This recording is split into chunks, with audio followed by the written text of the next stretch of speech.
I want to rock this house. Let's rock right now. I want to rock right now. I want to rock this house. You're like everybody's dad. I'm on Facebook Live. Yeah. You're like every kid right now driving to school. Come on, kids. This is your dad singing the words wrong. Correct. Oh, we got a McShay Mock 2.0. We do, yeah. Did you already do that? That's what I was going to lead with right here. I was saving it for this. So I will start. Not that he's the be-all, end-all. I need timpani. I need something. I don't know. This is the wrong year. I mean, what in the world, dude? Where is it? Maybe it's on TV only. Maybe you jump the gun. Mayfield's really climbing right now. Who's this Baker Mayfield, and why are the Jags getting him? A lot of us still feel like Saquon might be the biggest talent in the draft, but how high can you take him already? I'll show you how much things change. This is actually his 1.0. I clicked by mistake. And this is from way back on December 12th. Yeah. Not even 2 months ago. Well, yeah, but so much that's my point. So much has changed. Sure. That the Jags are taking Justin Herbert in this one, Dan. Justin Herbert, who's not coming out. Oh, back in December we were? Yeah. Yep. But Haskins, at that point, was going 10th. Why would he go 10th then and 6th now? Oh, I see why. Because the Giants have moved up to the 6th spot, and they were the 10th spot on December. Yeah, it wasn't determined. Anyway, whether or not it's online, I don't need that because I have a photographic memory, and I saw the mock draft, and I know who he has the Jags selecting. Who does he have? Give it to me. I've seen other people. Ask the question. Are these people – do you think – in any circumstance, the Jaguars are going to use the 7 pick on a defender? Yes. You do? I think there could be a scenario.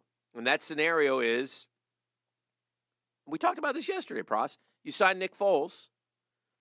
Well, we talked about this in the context of your mock draft. Okay, well, let's say you signed Nick Foles. You still don't need. I wouldn't do. You did do. I wouldn't. I'd do offense. Well, who are you going to take? I'm going to try and trade tackle. Back. I'm going to try and trade back. We can all. Well, first off, we can't do that in the mock. But secondly, you need a trade partner. Yeah, but I agree. There's going to be somebody who wants Drew Lock or who wants. Well, maybe not. We'll see. There's no guarantees in this. So the bottom line is the only guarantee you have right now is you're picking 7th. All right. Well, I'm taking that. I would rather take a reach Jawan Taylor. Oh, jeez. Than Jeffrey Simmons.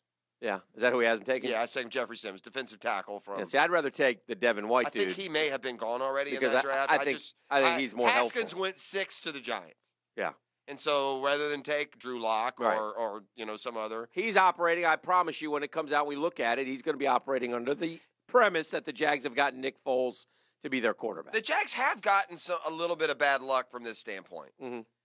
Like the year's talent hasn't matched their needs. Yeah, I know. Like there's no tight end or receiver who's worthy of the 7 pick this year. Some years there are. I mean, O.J. Howard was the 8 pick, right? I mean, there have been receivers, many of them, that have gone in the top 10, and it's just, unless you, and I don't necessarily think it's a reach, but unless you go safe with an offensive lineman, I don't know what offensive position that you can take number 7 other than quarterback without it being way ahead of that guy's value. You go offensive Would you agree with that? Yes. At this point. Yeah. It doesn't look like any receiver or tight end. The tight ends are moving up a little bit. I don't know if you're going 7 though. Yeah. Golly, Jeff, I had this feeling, and it's not over yet. But this team, I always am wary of in baseball. And lo and behold, there they are meeting with Bryce Harper. G-Men? Yeah, they just tend to do this stuff, They have mysteriously deep pockets. Yeah, they just come out of nowhere, and then they, it's so Giants. And I don't know where Bryce Harper's going to end up, but I think that it's fair to call the San Francisco Giants a viable contender. If they want Bryce Harper, I think they could have him. I already have a great promotional moniker to throw on it. You know how you hit the ball into McCovey's Cove? Yes. Now all the little boats that are out there, and they go get them. We can call those Harper's Ferry. Oh, yes. See what I'm doing there? Yes. People know what Harper's Ferry is? Or is that like a West Virginia regional thing? Have you ever heard of it? Yes. Okay. Yeah, listen, at some point, I don't really care where Bryce Harper signs. I am amazed that here we are, though, really, 9 days out from full squad spring training. I got boys down there up there in Port St. Lucie right now making things happen.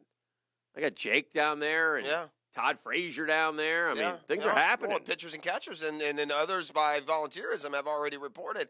It's mind-boggling to me that the teams can't get their ducks in a row, and and agents can't get in line with front offices and get these guys signed. But back to your original point, Bryce Harper in San Francisco makes a ton of sense to me. Mm-hmm. It would seem to be a building that was built for him, right? And the Giants are a good competitive team. I promise you this. Bryce Harper's going to win a lot more playoff games in San Francisco than he would in Washington, because the Nats are supreme choke artists and the Giants are studs who come through when you least expect them. So if I had my choice of those two organizations, and I know there are many other, I don't think Washington is by any stretch the favorite, but I would head to San Francisco. I think the Giants, while it's fair to certainly call them that after their performance in the last decade, I think that's in the past. I don't know. Yeah, I think that organizations I think they got old quick. Yeah. Well, I think organizations have DNA, and the ones that know how to win and have proven it, just like Boston. But the guys who even were running that part Giants I don't know. aren't there anymore. Because I would use as an example, though, before we bury the Giants, the Boston Red Sox, who just 3 years ago won 60-something games. Mm-hmm. We're in last place in the AL East. You know what the most amazing thing is, Jeff Prosser? I'll follow up.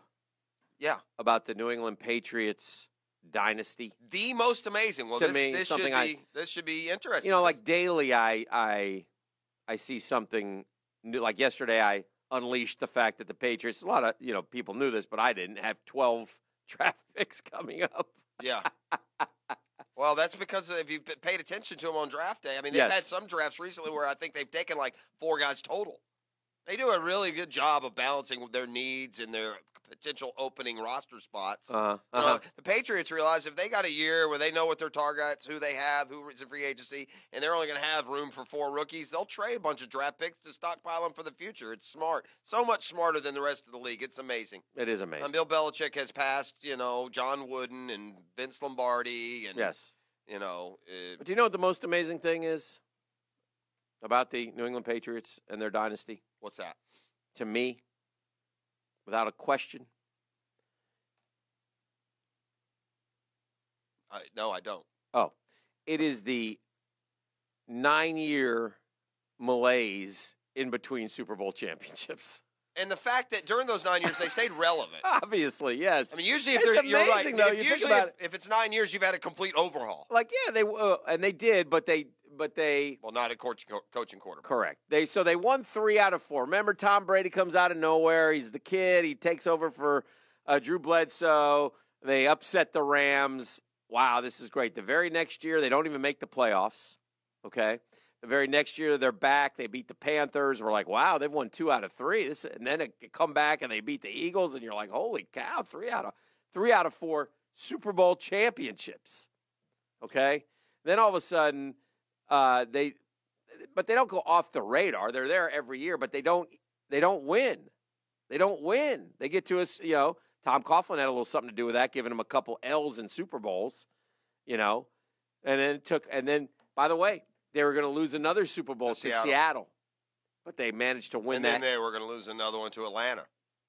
And then they did lose another one to Philly. I mean, they are just that. I do think there's a hickory stump somewhere that Brady and Belichick paid a visit to so many years ago and sold their shovel to that devil that'll solve the fiddle. But it is amazing that there's 3 in the early 2000s and then 3 in 2019, 18, and it's fair. It's crazy, man. Plenty of that amazes me.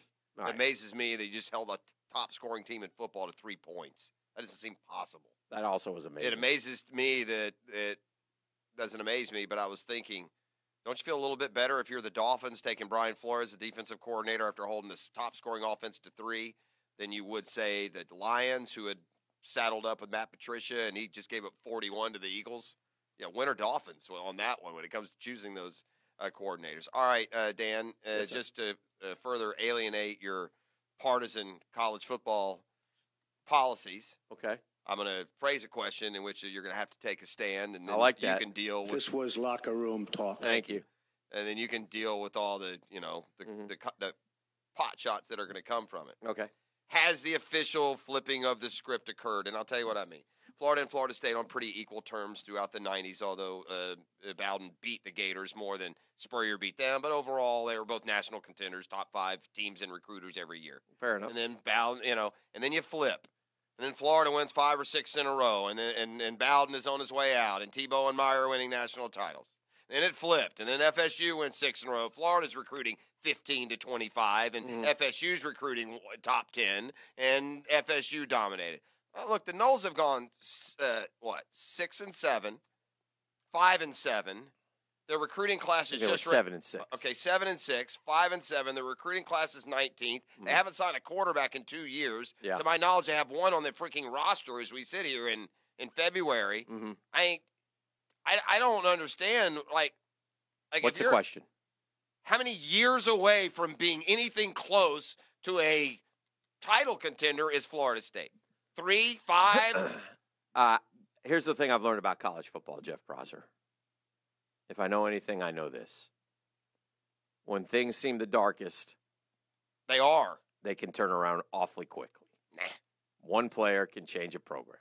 Nah. One coach can change a program. Well, that one coach to has sit no there and quarterbacks. say anyone is 5 years away is hard for me to consider when 365 days ago the Florida Gators were coming off a 4-win season, and now everyone wants to proclaim that they're back.